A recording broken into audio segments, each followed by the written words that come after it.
पिछले 10 सेशन में मार्केट ने क्या पैगाम दिया? जुम्मे को आखिर हुआ क्या?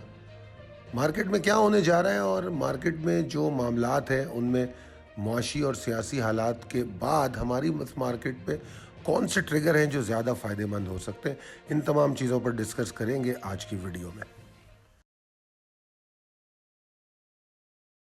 अस्सलाम वालेकुम, खालिद सैफुद्दीन आपके साथ 15 जनवरी की कॉल लेकर। और जनाब, बहुत दिनों बाद आपसे वीडियो के ज़रिए मुलाकात हो रही है, वरना आप मेरी ऑडियो ही सुनते हैं। तो थोड़ी सी गुफ्तगू भी करेंगे मौजूदा हालात और मार्केट पर। काफ़ी सारे मेरे पास कमेंट आए और जिन कमेंट्स में ये बार बार कहा जा रहा था कि कुछ मौजूदा हालात और इकोनॉमी के हवाले से भी थोड़ी सी अपडेट की जाए कि हम कैसा देखते हैं, कैसा सोचते हैं, तो इस पर भी ज़रूर बात करेंगे। सब में पहले जुमे के सेशन को देख लें। आपके सामने जो ये चार्ट मौजूद है उसमें आप देख सकते हैं कि मार्केट को एक टारगेट दिया गया था 64,240-285 का, और ये बताया गया था कि मार्केट 64,650 के ऊपर जब ट्रेड करे तो आपको ऑप्टिमिस्टिक रहना है, और अल्लाह का शुक्र है मार्केट उसके ऊपर ही खुलती है और उसके बाद सीधा सीधा टारगेट की तरफ जाती है। अब ये अनफॉर्चुनेट बात है कि कल उस दिन रात को मैं बड़ी गुफ्तगू सुन रहा था आईएमएफ के हवाले से, और काफी सारे व्हाट्सएप ग्रुपों पे डिफरेंट गुफ्तगू हो रही थी। हमने अपने व्हाट्सएप ग्रुप पे तो ये बात अपडेट कर दी थी कि आप स्ट्रिक्टली हमारे टेक्निकल लेवल्स को फॉलो करेंगे। अगर कोई खुशखबरी या बुरी खबर आपको कभी भी मिलती है मार्केट में, तो वो जो टेक्निकल लेवल होते हैं उसको बढ़ा देती है, बढ़ावा देती है। यानी कि हमने उनको बताया कि हमारा टारगेट है 65,240-285। अगर आपको कोई ऐसी खबर मिल जाती है जिससे मार्केट में बड़ी जबरदस्त तबाही मच जाती है, बड़ी एक्साइटमेंट हो जाती है, तो क्या होगा? हमारे टारगेट से ऊपर निकल जाएगी तो निकल जाए, उसमें फर्क क्या पड़ता है। हम अपने उस टारगेट के नीचे अपने स्टॉप लॉस को ट्रेल करेंगे। तो मैंने स्पेशली एक छोटी सी इसी हवाले से ऑडियो की थी अपने ग्रुप्स पर, ताकि लोगों को समझाया जा सके कि बेकार में एक्स्ट्रा ऑर्डिनरी एक्साइटमेंट लेके ना बैठ जाए। मतलब होता है ना कि अगर आप एक्साइटेड हैं तो कई दफा आप क्या करते हैं कि आप भूल जाते हैं हकायक को। आप मतलब जो लेवल्स हैं, ट्रिगर्स हैं, उनको ही फरामोश कर देते हैं, तो वो ना करें जनाब। मार्केट नमाज से पहले एक छोटी सी डिप लेती है, उसके बाद नमाज के वक्फे के बाद जब बंद होती है, जब मार्केट खुलती है तो हम एक मिड डे कॉल देते हैं, और मिड डे कॉल में हम जो बाकी मार्केट होती है उसके बारे में बताते हैं। रोज दी जाती है आपको मिड डे कॉल, जुमे के दिन नमाज के वक्फे में देते हैं। तो हम तो आपको पहले बता चुके होते हैं कि कई दफा हमें जुमे की नमाज के बाद सरप्राइज की तवक्को होती है, और हम हमेशा अक्सर बताते हैं कि पहले सेशन में मार्केट अपने आप को मेंटेन करने की कोशिश करेगी। अगर आप वीडियो देखेंगे उसमें भी मैंने ये बात कही है। तो जुमे की नमाज के बाद मार्केट में एक प्रेशर आता है जो कि हमारे लिए अचंभा नहीं होता, बिल्कुल भी हैरान कुन नहीं होता। उसकी वजह ये होती है कि हम अपना टारगेट अचीव करके प्रॉफिट टेकिंग कर चुके होते हैं। कल हमारा जूम सेशन हो रहा था तो उसमें बहुत सारे सवालात उठ रहे थे, तो मैं उनसे यही डिस्कस कर रहा था कि मसला ये है कि आप लोग ना बहुत सारी चीजों पर तवज्जो नहीं देते। अगर आपने तवज्जो दी होती तो शायद आपको बहुत सारी लेसन्स की, कोर्सेज की जरूरत ना पड़ती। मैंने उनको बताया कि जो रैप अप सेशन होता है उसमें रोजाना मैं गुफ्तगू करता हूं, जिसमें लाइव चार्ट के बारे में बताता हूं कि क्या कहा गया, मार्केट कैसे हुई, कितने लोग तवज्जो देते हैं। लोग बोलते हैं, कई तो कमेंट करते हैं और कहते हैं यार छोड़ो, आप सीधा बताओ कल क्या होगा, सीधा बताओ कल क्या होगा। कई ऐसे बेवकूफ भी हैं, मगर बहरहाल हमें उनसे फर्क नहीं पड़ता। हम ये जो इतनी मेहनत करते हैं अपने उन मेंबर्स के लिए, उन फॉलोअर्स के लिए करते हैं जो समझ के ट्रेड करना चाहते हैं। मेरे साथ काम करने वालों की तादाद बहुत ज्यादा कभी भी नहीं होती, ना ही मेरी जरूरत है। मुझे, मेरी ख्वाहिश ये है कि लोग कम हो मगर समझदार हो, प्रोफेशनल हो, मैच्योर हो।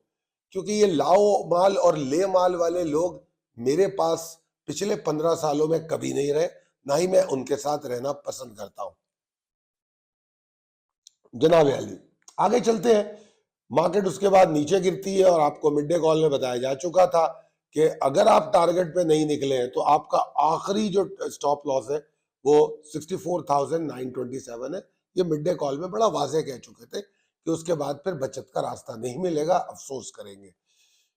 अच्छा, अब आपके सामने स्लाइड है, glimpse of the last week call. ये बड़ी अहम स्लाइड है ये दिसंबर 8 मंडे की कॉल है जो मैंने यहाँ पर आपको लगा के दिखाता हूं। अब जरा इसको पढ़ लीजिए, अगर आप पढ़ लेंगे तो फिर अफसोस करेंगे काश मैंने मंडे को इस बात पे गौर कर लिया होता। आप देखेंगे तो उसमें ये बताया गया है कि मार्केट में अगर कोई जबरदस्त किस्म की रैली बन सकती है तो वो 65,313 325 के ऊपर बन सकती है, और मार्केट में डिस्ट्रीब्यूटेड वॉल्यूम जो है अगर पैदा होते हैं 64,939 के ऊपर तो हम 65,313 तक जाते हैं, और असल जो रैली बनेगी वो 65,313 के ऊपर बन सकती है। ये बात मंडे को बताई गई। उसके बाद फिर ट्यूसडे, वेडनेसडे, थर्सडे को यकीनन उसका दूसरा वर्जन आता रहा डेली कॉल का, जिसमें नई अपडेट होती रही, और ये भी बताया कि एग्जॉर्शन पॉसिबिलिटी कहां से कहां तक है। ठीक है जी, 63,754 के नीचे एग्रेशन ऑफ बियर बताया, 63,874 का लो है। तो अगर सिर्फ मंडे की कॉल उठा के पढ़ ले तो आपको पूरा हफ्ता समझ में आ जाएगा, इसलिए हमेशा मंडे की कॉल पे बड़ी गौर करता हूं। बहरहाल 64,240 मंडे से चला आ रहा है, और हम पूरा वीक 64,240 की डिस्कशन करते रहे। ठीक है जी, तो खैर बहरहाल ये दिखाना मकसद था। अच्छा, यहाँ वॉल्यूम पैटर्न मैंने 2 हफ्ते का दिखाया है। राइट साइड पे अगर आप देखेंगे तो आपको वॉल्यूम पैटर्न नजर आएगा। अगर उसको देखें आप तो आप नोटिस करेंगे कि बड़ा मुतवाजन वॉल्यूम पैटर्न है, 5 और 5 10 सेशंस का। सिर्फ पिछले जुमे को, ये जो जुमा गुजरा है इससे पिछला जो जुमा था उसमें एक्सेप्शनली वॉल्यूम बढ़ गए थे। तो अगर उस एक सेशन को हटा के देखें तो वॉल्यूम पैटर्न एक जैसा नजर आ रहा है, और इसके अंदर जो इंडिविजुअल डिस्ट्रीब्यूशन ऑफ वॉल्यूम है उसमें मैंने आपको बता दिया कि पेनी स्टॉक के अंदर सारा वॉल्यूम नजर आया है, वरना आखिरी 2-3 दिनों में ओजीडीसी, पीपीएल, एसएनजीपी, एफएफबीएल इन लोगों ने कुछ जनरेट किया, अदरवाइज कहाँ वॉल्यूम था। बड़े स्टॉक, अच्छे स्टॉक तो सिर्फ पॉइंट्स जनरेट कर रहे थे, वॉल्यूम तो छोटे स्टॉक जनरेट कर रहे थे। खैर आगे चलते हैं, अगली स्लाइड पे चलते हैं। अगली स्लाइड में हमने आपको मुख्तलिफ जावियों से मार्केट दिखाने की कोशिश की है। इसमें एक डेली चार्ट है, वीकली चार्ट एक बॉक्स में बना हुआ है, तो आपको ना उन कैंडलस्टिक्स की शक्ल दिखाने की कोशिश की है और वो किस पैटर्न में नजर आ रही है। तो वीकली, डेली और आवरली 3 चार्ट मैंने दिखाए। आवरली और डेली जो चार्ट है उसमें ना एक रेंज में मार्केट ट्रेड होती हुई नजर आई, वो दिखाने की कोशिश की है, और साथ में फॉरेन इन्फ्लोस, मैंने फॉरेन इन्फ्लोस भी दिखाए हैं और उसकी पूरी डिटेल है। अगर आप देखो कि 2023 तक के सालाना इनफ्लोज या आउटफ्लोज जो भी हुए वो दिखाए, ज्यादातर उसमें लाल रंग नजर आ रहा है, फॉरेन आउटफ्लोज ही हुए हैं, मगर 2023 में हमको रीजनेबल इनफ्लोज नजर आए थे। तो उसके बाद फिर अभी 2024 तो अभी शुरू हुआ है, जस्ट 12 दिन हुए, तो उसमें फिल वक्त हम सेलिंग में, मगर कोई बड़ी बात नहीं है क्योंकि it is just beginning of the year. ठीक है जी, अगली स्लाइड पे आप चले तो जो आपको, अब मैं समझता हूं कि जिस तरह मैंने बताया कि अगर आपने मंडे की कॉल जो है पिछले मंडे की कॉल को गौर किया होगा तो ये तमाम चीजें आप समझे होंगे कि 313, 325, 65,313, 325 की अहमियत का क्या है। वीक का हाई क्या लगता है? 65,356। 64,947, 939 की क्या अहमियत है? ठीक है, ये फ्राइडे कॉल में भी बता दिया गया। फिर 64,620, 650 आपको फ्राइडे की कॉल में बताया गया, और मार्केट ने फिर हाई को भी टेस्ट कर लिया जो वीक के लिए दिया गया था। अगर आप नोटिस करें तो जुमे को मार्केट तकरीबन 719 पॉइंट नीचे आके बंद हुई अपने हाई से। ओवरऑल तो फिर भी 20 पॉइंट गेन किए।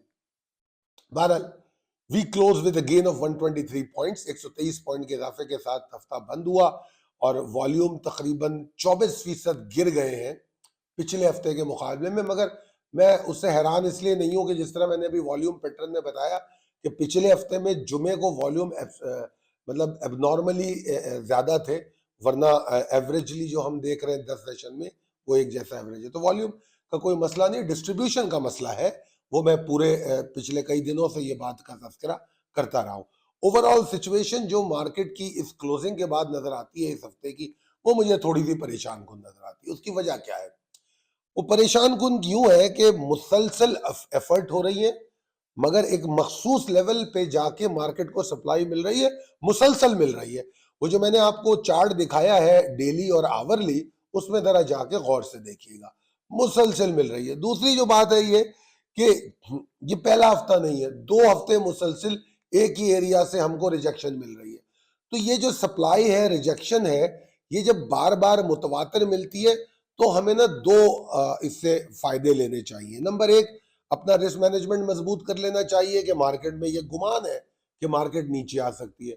दूसरा ऑप्शन ये होता है कि हम ये समझ लेते हैं कि उस लेवल के ऊपर हमने कुछ नहीं करना, जबरदस्त तेजी करनी है। तो अभी मार्केट की वही पोजीशन है, 65,355 के ऊपर मार्केट जाए। अब आप चले पॉसिबिलिटीज एंड स्ट्रेटजीज एज पर टेक्निकल चार्ट। तो अगर हम 65,355 के ऊपर मार्केट ट्रेड करे तो हम जबरदस्त तेजी करेंगे, जबरदस्त तेजी करेंगे, और ऐसी तेजी करेंगे जिसमें हमारे लिए 2000 पॉइंट कोई बड़ी चीज नहीं होगी। हम 2000 पॉइंट यूं करके गेन कर लेंगे, हम नया हिस्टोरिकल हाई बना देंगे। बस 65,355 के ऊपर वॉल्यूम जनरेट करने हैं मार्केट को, that's all it is. I am not discussing the sharp highs या टेस्ट करना, मैं उसकी बात नहीं कर रहा। ठीक है जी। अच्छा, दूसरी जो सूरत है रिस्क मैनेजमेंट के हवाले से, वो क्या है कि 64,383 358 के नीचे मार्केट नहीं ट्रेड करनी चाहिए। मार्केट की अभी क्लोजिंग क्या है? मार्केट की क्लोजिंग है 64,637, 64,637। तो तकरीबन मार्केट अगर 200-250 पॉइंट नीचे ट्रेड करती है तो थोड़ा मसला पैदा हो सकता है। कितना मसला? डिप्रेशन, डिस्ट्रीब्यूशन ऑफ वॉल्यूम और खराब हो जाएगा। मार्केट में जो aggressive behaviour of the bears हमको देखने को मिलेगा वो 63,932 और 63,888 तोड़ने के बाद मिलेगा। वैसे तो मैं तो अगर मेरे फॉलोअर्स एंड मेंबर्स की बात करें तो हम 65,240 पे एग्जिट ले चुके हैं। उसके बाद अगर जिन्होंने एग्जिट नहीं ली थी वो 64,927 पे एग्जिट ले चुके। तो हमारी एग्जिट हो गई है, मार्केट में एग्जिस्ट अभी नहीं करते। तो हमारी स्ट्रेटेजी तो बाइंग की है, मगर ये बात जो मैं कह रहा हूं ये उनके लिए कह रहा हूं जो अभी भी मार्केट में होल्ड करते हैं, उनको समझा रहा हूं कि 64,383 358 के नीचे मार्केट में थोड़ा डिप्रेशन और प्रेशर मिल सकता है। और फिर अगर 64,000 तोड़ दे, यानी कि 63,932, तो फिर तो एग्रेशन है। तो हम लोग तो करेंगे बाइंग। जिस तरह मैंने अपनी कॉल में कहा था ना कि स्ट्रेटजीज को रिविजिट करना बड़ा जरूरी है मार्केट के लिए। जो लोग स्ट्रेटजीज को रिविजिट करते हैं वो इस मार्केट से बहुत पैसे बना सकते हैं। ठीक है जी, बुरे और अच्छे हालात दोनों में उनके पास स्ट्रेटजीज चेंज होनी चाहिए। तो जनाब हम अपनी स्ट्रेटजीज को चेंज करेंगे और हम अपनी टारगेट बाइंग करेंगे।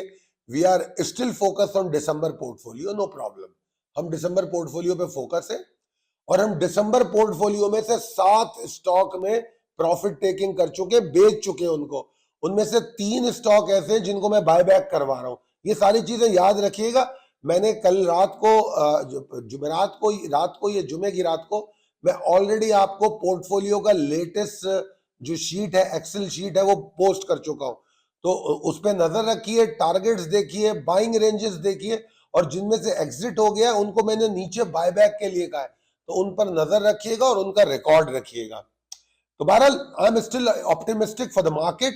जो मार्केट में उतार चढ़ाव होता है वो मार्केट की नॉर्मल बात है, उसके लिए मैं बिल्कुल हैरान और परेशान नहीं हूं। और क्यों हैरान परेशान हूं, जबकि मैं एग्जिट ले चुका हूं, मैं तो टॉप पे एग्जिट ले चुका हूं। अच्छा जनाब, ये जनवरी 12 को जो हमारा जूम सेशन शुरू हुआ था, हमने उसकी थोड़ी सी तस्वीरी शक्ल आपको दिखाने की कोशिश की है। इसमें कंटेंट ऑफ द कोर्स है, एक सेशन हो चुका है, एक सेशन इनका बाकी है। बहुत ही शानदार सेशन रहा, लोगों का इंटरेस्ट, मुझे जो सब में ज्यादा चीज अट्रैक्ट करती है और मैं मुतासर होता हूँ अपने पार्टिसिपेंट से, वो ये कि मेरे सेशन बड़े लंबे लंबे होते हैं और उन लंबे सेशंस में मौजूद रहना, मुतवातिर 4-4 5-5 घंटे के भी मैंने सेशन किए हैं और उसमें मौजूद रहना, गुफ्तगू को सुनना, सवालात करना, वो मैच्योरिटी, पैशन और प्रोफेशनलिज्म पे पॉइंट करता है और ऐसे ही लोगों के साथ मुझे काम करना होता है। मैं ऐसे ही लोगों को पसंद करता हूं। मैं बहुत खुश हूं अपने तमाम मेंबर्स से और उन फॉलोवर्स से जो मेरी इन बातों को समझते हैं और सीखने की कोशिश करते हैं और खुद से कुछ अमल करने की कोशिश करते हैं, तब्दीली लाने की कोशिश करते हैं। मार्केट में स्ट्रेटजीज को भी चेंज करना पड़ता है और हर रोज हम एक नई चीज सीखते हैं। मैं सीखता हूं, मैं हर रोज आप लोगों की गुफ्तगू से कुछ चीजें सीखता हूं। आप लोगों के सवालात से कुछ ऐसे सवालात उठते हैं जिससे मुझे जाके मजीद पढ़ने का और चार्ट पे तवज्जो देने का मजीद मौका मिलता है। अल्लाह ताला इस स्किल को बरकरार रखे। दुआ कीजिए कि हम इसी तरह मेहनत करते रहे, अपना जो भी काम करें। अल्लाह ताला आप लोगों को बहुत सेहतमंद रखे, खुश खुर्रम रखे। अपना ख्याल रखिए। अल्लाह हाफिज।